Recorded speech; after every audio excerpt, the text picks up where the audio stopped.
Hey guys, it's Shane or at Hornet Shane, and I'm here to give you guys a bit of a fan reaction really to what was a really disappointing defeat away at Everton. Game finished 3-2. Don't really know where to begin. I guess after the Chelsea performance, I was gutted. I guess after the Stoke performance, I was not that gutted because we didn't play very well. In fairness, we were shit. But today, it's just so annoying. I mean, I hate to say this, but the amount of stupidity that runs in parts of our team is just ridiculous. I mean, how can we be 2-0 up away at Everton? Bear in mind, right, and this is no disrespect to any Everton fans that are watching this, alright? You guys are struggling. You're not United, you're not City, you're not Chelsea at the moment. We've gifted you guys 3 goals. Let's be honest, we've gifted you guys 3 goals having been 2-0 up.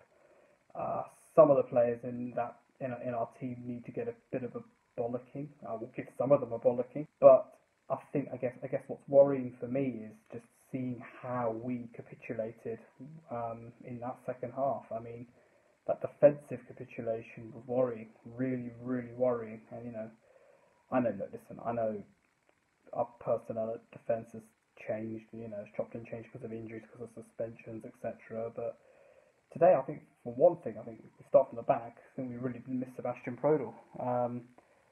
It's someone who just gives us that little bit of stability. I guess the game, for me, probably hinged on 2 big moments. I think the big moment for us was when Gomez went off injured, because before he went off, we didn't actually concede a goal. There's been a lot of stick for Karnezis on Twitter. I'm someone personally, I rate him, but I don't go overboard on him, because we've not seen him play. Fine, he's had a great season, great couple of seasons, he's been solid in Serie A. It doesn't really mean anything to me. Yeah, I mean, it's all well and good cutting the mustard in Serie A. It's brilliant.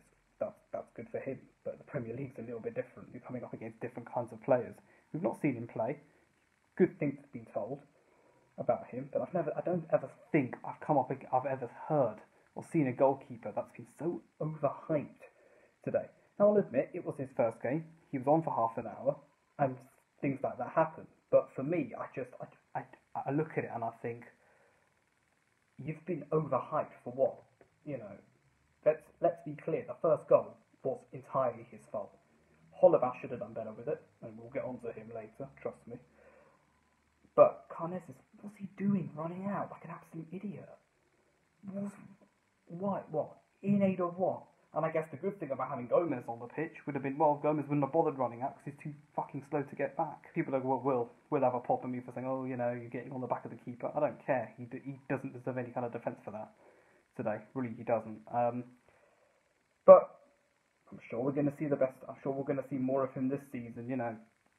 Possibly in the FA Cup, because I'm sure a lot of you have seen Aurelio Gomez has come out and has said that he's absolutely fine. It was just a minor cut, and he should be back after internationals. So that was one moment of the game that I think went against us. And I think their substitutions, Everton substitutions, really changed the game for them. Ademola Lookman, Dominic Calvert-Lewin, Aaron Lennon, I think was the other one.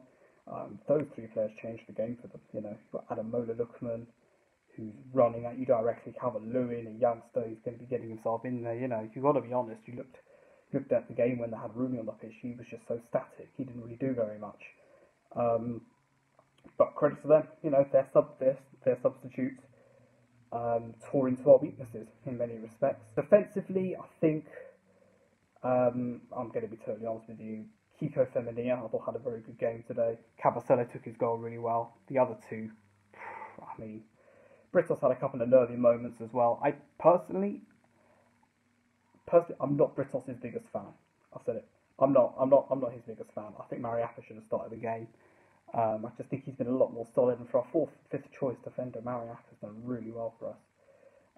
So I think he should have started. Holebas, another clumsy performance by him again. Which is a shame, because actually he's looked really good for us. He really has. He's been putting in some solid performances today.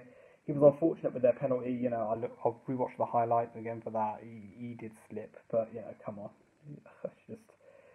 It's just annoying when you see those kind of things back again, because it was one little bit of skill that made him slip in many respects. So I'm not going to hold too much against Holobas for that one, but it was just frustrating to see. Listen, lots of people have said it. I'm going to echo what a lot of people have said to me after the game, etc. We missed 3 big players today. I mentioned Sebastian Prodl. The other 2 players, for me, Roberto Pereira missed his creativity today. Will Hughes did very well, though. I must admit, Will Hughes is probably one of my standout performers of today. He looked as though he was going to be unlocking. He looked as though he would unlock a few doors for them, for us. Sorry, for us. And obviously the other guy, big guy in the midfield, Nat Chalobah. His tenacity, his all-round game. He just knows how to do stuff. And I think we've missed his youth. I think, if anything else, really, he's just got the mould of a player that he just snaps into challenges. He doesn't really, he's not the nicest of players when it comes on getting onto the pitch. He makes the challenge, he gets the job done, he moves on. He's that kind of player. We need someone like that. We are really missing him, I think, at the moment. I'm not going to hold Cleverly responsible. The penalty miss was dreadful, by the way. I think some people might think I've kind of let Cleverly get away with it there. For me, he shouldn't be taking a penalty against his old team. It's as simple as that. We all know the pressures that will be involved. Should not be given that responsibility. And I know Marco Silva's now come out and said, yeah, well, it was my decision. Yeah, I respect that, but come on, against his old team, not for me. And besides, I think if I'm being really critical, and I think I'm going to be really critical because, let's be honest, I'm absolutely fuming about the manner of which we lost this game. If I'm being really honest with you, I've got to question why Andre Gray didn't step up and try and take it. Come on, he's £18.5 million of player that we've spent, and he's not gone up. And there was a discussion, by the way, before that penalty took place. Richarlison, Doucouré, I think, was even in there, although Doucouré might have been passing on the initial instruction of Cleverly taking the penalty. In there, Richarlison wanted it. Richarlison actually looked a bit gutted when he was told no. But Andre Gray should be forcing himself in there. He needs a goal.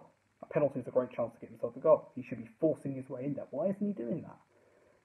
Again, it was another game today for Andre Gray that I'm just sitting there, I'm looking at him thinking he's just flapping around, not really doing a whole lot.